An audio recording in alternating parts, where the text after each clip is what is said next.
joining me today on the Capital Show, Mr. Arthur Harman. You are the Vice President for Policy, the Conservative Caucus, and you are also President of the Coalition to Save Manned Space Exploration. You are most welcome. Let's start asking about the winning. How did you, what is the reflection of the victory of President Trump in 2024? How did you get the joy of it? Well, thanks so much for having me on, Maria, and delighted to be here and shed a little info from my perspective. Mhm, Yeah, this was a historic election in so many ways. It was a popular vote victory, and so nobody can say, "Oh, this was just a bunch of crazies."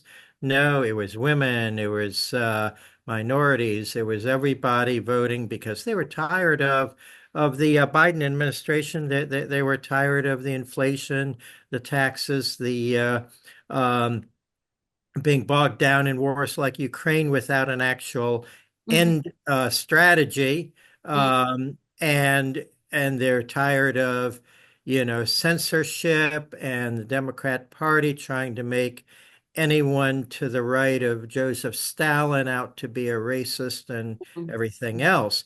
So mhm, it was a wonderful victory, and the left and the media hate it, but mhm. I think Americans 4 years from now are going to absolutely love better government. I want to ask about the team, transition team so far, how it works, and what about the names mentioned to fill in top cabinet posts? What is your approach here, and how do you see Vivek Ramaswamy, Elon Musk in the position that position? Everybody, can you talk about every name that was mentioned to take such incredible posts in the administration? Well, happy to. Well, you touched on something fantastic because President Trump has with him sort of an unofficial kitchen cabinet or brain trust, really, of Mm, advisors who they won't be having a government paycheck and they won't be mired down in running an agency. If you're a secretary of whatever, you're going to be working 18 hours a day, and you're going to be swamped down in administrative stuff and everything else. You're not going to have time to really think out the vision for where their agency or our nation should be.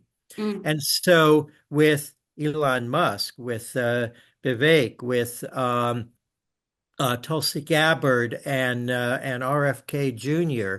These are the kinds of people who have a vision that they will be able to advise the president and advise his cabinet mm. on what can be done to have a government that works for all of us. Mhm.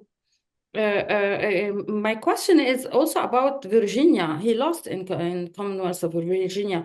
You are a Virginian politician, and you are known as a strong conservative. So, what do you feel about it? What is your assessment? Well, a few things, towards the end, Trump came to Virginia to do a rally. Mm, And you wouldn't do that unless he saw the tide shifting. mm, So he knew from his own internal polling he mm, was going to win in the battleground states. mhm, He had to fight really hard for Pennsylvania and some of the others, but he figured those were in the bag. And mm, so, what do you do when you're in that position? Well, you scout out a few other states that are close. mm, Now, mm, I now if Biden had remained on the ticket, we would have won Virginia handily. It would have been, probably a 49 state sweep by the Republicans. mm, But it was very, you know, it was closer than before. So now Virginia has been trending more and more Republican in recent years, of course. I'm sorry, Democrat, but yeah, it's been Democrat. But we elected a Republican governor 3 years ago, yes. and that and it's possible that we'll be able to maintain that. Now, That okay, my question is regarding what is the bit how what we can read between the lines in the meeting between President Biden, and the president-elect. And we follow lots of social media. Everybody's seeing the smile of Biden was extraordinary. It was like it means something. So, can you tell us some secrets? Can you unreveal some stories about maybe Biden family voted for Trump? I don't know. well, it's not impossible. No, I don't have any insight, but uh, Biden, I think, felt very bitter that he was pushed out Mm, and replaced. And so did he vote for him? Probably not. But I think he was, in a way, kind of, but by that very warm welcome to the White House, mm, kind of giving a middle finger, if you will, to those that pushed him out. yeah. Um, Mm, and so, uh, uh, but this is the way it always was in the past. There was a congeniality of incoming and outgoing administrations. mm, And because Trump was disturbing sort of the deep state, the people that try to control things on behind the scenes and on mm, the administrative level, they declared war on Trump. mhm. And call him everything. And then, of course, there was the lawfare to try to throw him in jail. Yeah. Uh, Yeah, we know everything, but now it's time for like to admit that MAGA movement did a great job. So how do you feel what will be the function of this movement in the White House and in some of the nominations, like Trump team? What do you expect? well, the MAGA movement, that is the American people who said, we're sick of all this. And 8 years ago we elected President Trump to make America great again. Mm, And well, if COVID hadn't come along, he would have won in a huge landslide. But Biden and the media and so forth set it up to make him look like mm, the ogre, the one who caused it all. And of course, he did everything he could um, to help ameliorate COVID and get us back to work. mm, But the MAGA movement is going to be very useful because we have a slim majority in the Senate and a slim majority in the House. And so in order to pass the kinds of legislation that the president would want, we're mm, going to need every one of the MAGA folks who went out and registered voters and got 10 of their friends to vote to mm, now start to call members of Congress and say, hey, Joe, you're my member of Congress. I need you to vote for this. It's important for my life. It's important for our mm. state. Yeah, So, it's critical. We need to know about what will happen with the January 6th prisoners. Now with the legal trials for President Trump, what he will pardon himself at the end, and what will happen with these followers? I don't know what to call them who protested and they are in jail. How you can see that? oh, well, he's already stated that he will give a pardon to those people. Mm, Um, you know, most of them, the ones arrested and imprisoned, basically did very little, a little bit of vandalism. There was no insurrection. An insurrection would have a purpose to overthrow the government. You can't do that in that setting. And there was no attempt. But there was also behind the scenes, I think that when Trump starts to declassify a lot of things, they'll mm, find out that the intelligence agencies and the left wing were the ones that actually instigated it and then faded away mm, once they had incited, every group has crazy people in it that you want to get rid of. But so there were a few violent people, but mostly the others that were there were just walked into the Capitol because they were let in by the police. Yeah, they'll all be released. Um, and Will and he pardon himself in lots of, trial right now for him Well, himself? if he had lost his presidency, they would have thrown him in jail, and they would have kept fake charges going. Will Mm. he pardon himself at the end? I don't know. Um, there certainly is that desire for revenge by the other side. But this is the same thing that's been done in Brazil, Venezuela, and every other regime that wants to destroy their opposition. They phony Mhm. up charges and then say you can't run. What about the nomination for the border to solve the issue of the border? And yeah, go ahead. Tom Homan is a no-nonsense guy. If you listen to him, he tells it like it is. He doesn't attempt to sugarcoat it.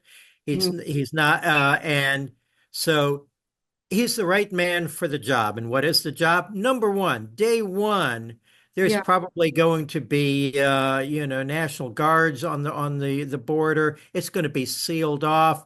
The little phone app that Biden's folks created so that you can walk in. You just kind of say, "Oh, I'm a under threat back home." Yeah, that's it. So then you just can walk across. And then the other half is deportation. The deportation gonna work and how?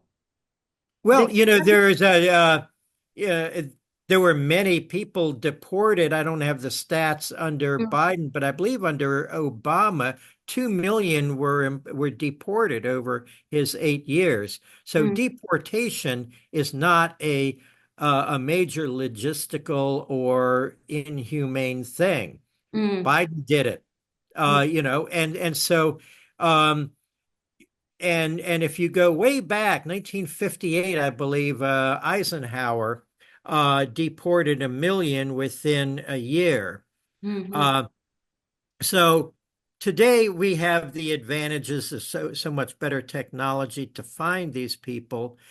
We're going to start with the absolute criminals. Now, everybody that crossed that border is an illegal alien. They violated United States codes to enter. They are all criminals. Mm, mm, mm. But if you're dealing with 20 million, you're not going to start with the mother and her kids. No, you're going to start with the foreign military agents who were infiltrated. You're going to start with those that committed crimes. The suspected people to have bad history and Yeah, Mhm. Uh, and that's gonna be great. And what about the reforms in economy? What we gonna see? What we gonna see? Like people are asking, do we gonna still living in inflation, gas prices, grocery? People are like normal people are worried about that.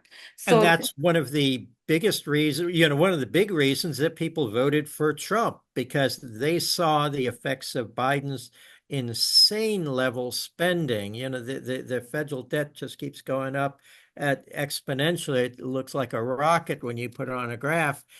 So there's a few things that'll be done to address that. Number one is a big component of anything you buy is energy.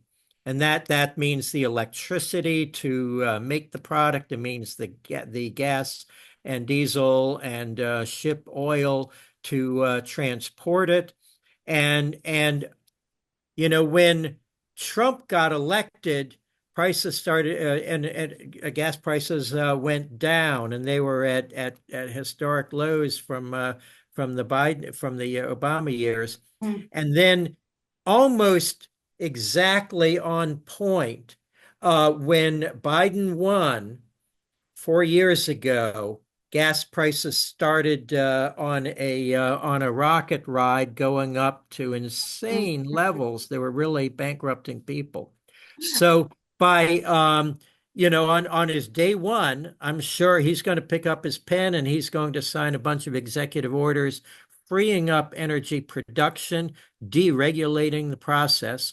Now, the left and the media will say, well, it takes 5 years to light up a new well. Sure, but a lot of energy is priced based on futures. What's the future availability of petroleum? Well, if we're Okay. going to get back to leading the world, Yeah. he can do that. Yeah. Okay. My question is about the Middle East, and do you think that President Trump will keep his promise by proceeding with peace? Because do you think he can stop the wars? And what about the nomination for the first nomination was for an ambassador to Israel and Huckabee, Mike Huckabee, and all this team is like a pro-Israel. What will happen with the Palestinians and the peace? Well, I think that we've got the person most dedicated towards peace in the Middle East. Under Trump's first term, he was signing peace accords across the Middle East, and if he had continued in office, I think the Much of peace would be even greater today. And Mhm. Iran, which is the greatest threat to the region and perhaps to the world because they're run by crazies, would be a far less problem than they are now. So we will see a great amount of peace. Now, if when you mentioned Israel and so forth and Palestinians, um, you see the signs by the left-wing demonstrators. What do they say? Free Palestine. Well, no, to stop the war and before it's concluded and allow the terrorist organizations to maintain their grip. Mm, That is to re-enslave the Palestinians. mhm, And you're seeing that as Israel has been achieving those ends, a lot of people involved in those surrendering or being taken out.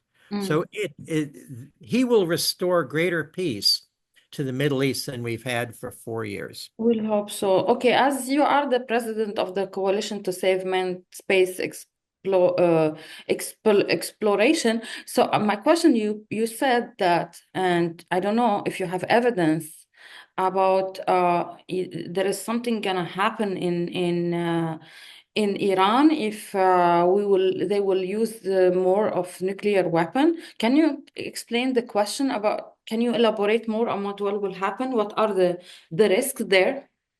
Well, the risks would be immense. Of all the nations in the world to have an atomic weapon, we could trust the motives of the Iranian regime, not the people, Mm, the least. So, yeah, there was an earthquake detected in a mountainous region mm, about a month or so ago, and but it had the characteristic signature of a mm, nuclear test and mm, not an earthquake where there's a lot of rumbling before and after. It was just a very sharp thing and then went entirely away. And usually when you have an earthquake, you've got the ground shifting. And mm, so there's a lot of noise before and after. So mm, they may well have it. I've actually believed they probably had such weapons built and assembled for a number of years. They have effectively a joint venture with North Korea on it. mm, Um, and in fact, North Korea tested some uranium bombs, which is curious because most of their program has been on plutonium. So why were they testing uranium weapons? Was that an Iranian design that they were testing? mm. So the Middle East is going to be, because we've had 4 years of um, of the bad actors having free reign to do everything they want and commit terrorism and build up their militaries.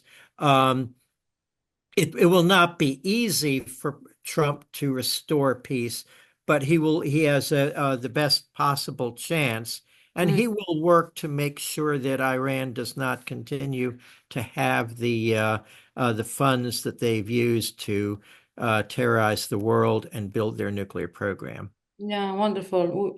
Arthur Harman, it was nice talking to you. Thank you for your thoughts, and we keep in touch. Always a pleasure, and thanks so much.